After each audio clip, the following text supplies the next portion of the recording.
Welcome back to another edition of Haas Talks. Now with me, Karter Battarbee. Karter, you're out there working your butt off, man. I figured it's no better time than now to get you to take a break and come and sit down with me, man. I appreciate it.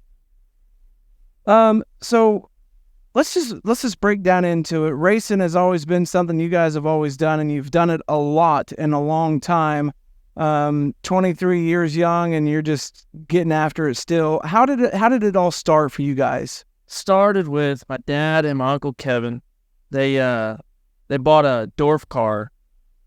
I don't even know what year it was, and they shared it, and they ran like 2 races like that, and their parents were like, no, y'all aren't sharing a car, so they bought another one. They were both running their own, and they got pretty deep into that, and then they switched to mod lights, and then they raced mod lights for years and dominated there at home, and they went and ran Florida Speed Weeks for the mod lights, and then they decided they wanted to get into modifieds, and they ran modifieds for probably 8 years, and finally, after running a modified, my dad said he's done. He's hanging the helmet up, and so he bought a couple mini sprints, and so did Kevin. He bought a mini sprint for him, and then bought a junior sprint for Kendall, and then we just kind of did that for a while, and then my dad got the itch again and got another mod light. Then my uncle got another mod light, and then we had 3 mod lights, and then 4 mini sprints at one point. And then we just kind of sat down and said, it's whole shop full. Too much stuff, so we sold all the mod lights, and now we're just back. So mini sprints, I mean, has there ever been like that itch or that want to go race like a sprint car or midget or something, or is like micro sprints? I mean, to me, micro sprints are fun. Like, I really enjoy just the community of micro sprints, right? Right. I like competition in mini sprints. The work isn't a lot. I could do it by myself. I've wanted to drive mini sprint, but I wouldn't own one. Yeah. Like I wouldn't drive one if I had to own it. It's a lot. It is a lot of work and a lot of time and effort put into it. It's a family affair for you guys, right? Like, the whole family's still involved in it. The whole family still does it. We all take time off and take vacation to go to the shootout every year and still have the front row parking spot and like just keep up with it year after year after year of going to the Tulsa Shootout. Like, what's one thing that keeps you going back to that? I leave there every year and I say I'm not going back, but I don't know, man. It's a place or a race that you always got to go to. I don't know why. I think it's just the atmosphere. It's all in one building. You get to see everybody, and then, you kind of can base yourself off of how you do, like that's kind of how I look at it, is like, because we don't travel much. Yeah. We don't really come to Oklahoma a lot. So I kind of base that off of like how I do is how I kind of compare to the people out of state. So like that. Use it as a little range to see where you set up against the other folks around the states here.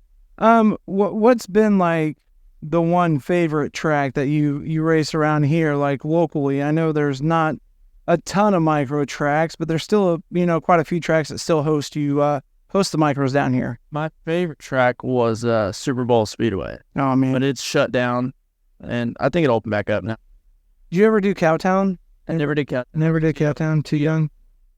Cowtown was pretty gnarly too. I wish that place was still around. That Gulf Coast Speedway back home, it's coming around to be one of my favorites for sure. It's just super racy, close racing, tight racing. It'll get on the wall. It'll get slick.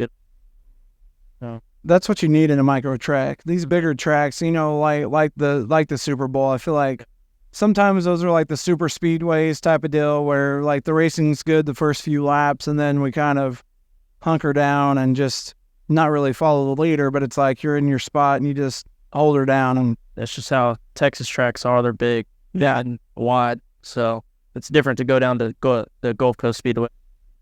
Yeah, how far is that for you? It's 2 hours from the time we leave our driveway to the time we pull in is exactly 2 hours. Really?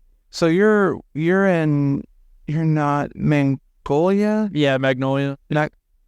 Yeah, right in that area, same area. So how are you balancing, or how do you balance like a race life? I know you don't race like every single weekend and you're not traveling and everything else, but still, like, how do you balance the work life, the school load, still trying to get through college and live that life and still be able to have fun and do the crazy stuff that I see on Snapchat from time to time and just enjoy life? Like, what's the balance like there? I mean, do you pick and choose when you're going to race and that's how you go about it? Pretty much, yeah. We'll be sitting around at the house and when's our next race? We'll look, we'll try to make that, and then if we make it, we make it. But like coming up to this, or pretty much last weekend, I'm a lot of my school's online. I think I have one in-person class twice a week. So, and it's super early in the morning. So I was I drive in, go to class, and then drive all the way back home. Which College Station, A&S College Station is about 40 minutes from my house, so it's not terrible. But I was going to class, coming back home, working on cars. And then Tuesday and Thursday is my class, and Thursday I drive back and drive back home and go to class. Still trying to do homework as much as I can, but what kind of student are you? Like, have you changed as far as like a student from high school to like me? Whenever I was in high school, like I waited until the last minute for everything. Now that whenever I went to college, I was like, man, I was like on point. Did you change like your student style, or like what's your style of work, and do you procrastinate a lot like a lot of us, or are you Johnny on the spot? High school was really easy for me. I did not have an issue with anything. So the minute the teacher would set down a piece of paper and say, bring this for homework, I would just do it in class. But college, I kind of wait till the last minute for stuff. I don't know why, but it's just it's how I've always been in college. I just wait for the last minute. It'll be due at midnight. It'll be 11 o'clock, and I'm typing a whole 5-page paper. So your driving style, if we talked about race and driving style, like how do you describe your driving style? Like, are you super lax? Do you feel like you're overly aggressive? Do you wait for things to happen? I feel like I'm more of the one that gets shoved around, honestly. I don't usually, if I get into somebody, it's a complete accident, like I'm usually the one that's the one to lift for people. Like, it's just how I've always been. But I don't know, I give and take. So are you like the nice one as far as like whenever it comes to track between everybody in the group, between the family here? Or do you think, is Kendall super nice whenever she gets out on the racetrack? Yeah, she's pretty good when she's out on the track. And I try not to tear equipment up. Like, I haven't seen you guys. I'm not saying that you guys are aggressive drivers and you tear stuff up. Like, I'm just want to get like your perspective on it. Like, who is I'm not going to say the cleanest driver, but who is the most calm, relaxed driver? I'd probably say me, maybe. I don't know. I don't ask Kendall much about her feelings, but I would, if I had to say the most aggressive one out of us, it's probably Carson. Carson's the most aggressive. And of course, he takes the week off, so now we can't freaking harass him about it. He's hard on it. Oh, man. That's never good. I'm hard on motors, and he's hard on equipment. So is that the way it's always been? Here recently, yeah. Yeah, it was not this past shootout, but the last one. We had just built our D1s, and Carson was the first. He was the first heat out of our trailer, and second lap, he just clipped the berm and went barrel rolling, and I'm like, dude, you couldn't make it 2 lap without destroying the thing. We had to rip the whole front end and rear end out of it, fix everything pretty much. And I was just like, dude, couldn't make it 2 laps. So out here talking, like, it seems like you guys have taken a liking to the D1s, and like just everything is kind of fit. Like you guys you were in Sawyer's for a while, right? No, did Factor 1s? Or? Started in Factor 1. That's it. Kendall started at Sawyer, and then me and my brother had Factor 1s, and then we went to Pace, and then D1. And I haven't had a bad thing to say about the D1 so far. It's been phenomenal. Customer service has been great, and as you know, and Harley and Jake and Michael, they take care of us pretty well. I haven't. Do you feel like not racing as much kind of makes it for kind of like a rough start to a week whenever you come in here to like Texas, this big race? You haven't raced in I don't even know how long. How long has it been since your last race? Since last weekend, I hadn't raced before last weekend in about.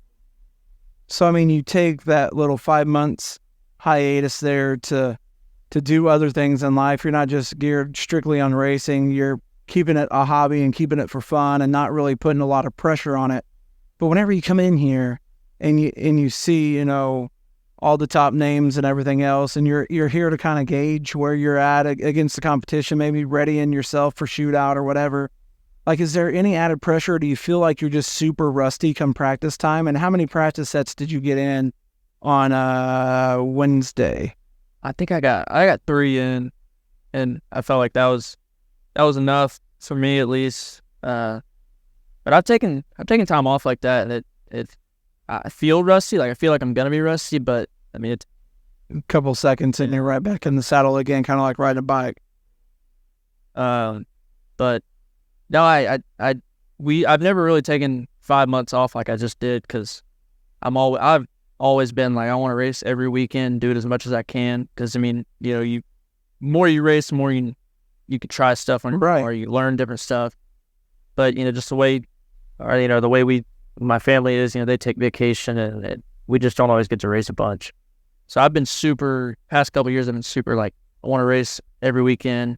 But this year I've just been kind of hanging out, yeah, you know, not really racing much, and it's been kind of nice actually. Yeah. And I don't know how, I was talking to Frank, I don't know how he does that. He was running, I think he said like 90 shows. Yeah. That's like, I mean, he went from Sweet Springs, came home for a couple days, and he went to Houston. Then now he's coming here, going to go home for a day, then go to Indiana, then come back to Port, and then go back to, it's like they're always zigzagging, crossing, and everything else. It's just, it's almost a 2 different lifestyles, right? Like, are you in it? Or I'm not saying that you're not in it, but it's like, you know, for some of us, there's more to life than racing 90 shows a year. Like, there's more to it. So outside of racing, like what are you into? I mean, I know you like some sports, you like doing some things, you like traveling a little bit. I see you do all kinds of crazy stuff there on the Snapchats and stuff. We won't talk about all of it because it might get us in trouble. But. Yeah, I like to hunt a lot. I got some friends that I go to college with. They have ranches, and we go out there all the time and hunt. And my roommate's got a boat. We go fishing a lot down at the bay, Galveston. I'm big into golf, actually. What is it about golf? There's so many people that are like, oh, we're going golfing at whatever, and it's the only sport you can play and have a beer at the same. It's not frowned upon. No, it's encouraged. Yeah, it's encouraged. So like, what's your go-to, you know, golf course like around the area? Like, do you like just do you play a solid 18, or don't they have like a front 9 or a back 9 or something? Play all 18, and I usually go to the A&M campus course. It's not too expensive. It's for how much it is, it's pretty nice. So me and my buddy go out there a lot, and we play. End up coming home, probably end up going out that night too. Yeah. So like golf to me, like I've never made it past the front 9. I've only tried it a couple times. I've never made it past the front 9, just because I end up having too much fun just drinking. So I'm more of a cheerleader, and I'll drive the golf cart and like cheer you on and make sure that we have beverages and stuff, because I just never understood the whole stroke count and can't make the ball go straight. I'm really good at like chopping it or slicing. I don't even know the terminology, to be honest with you.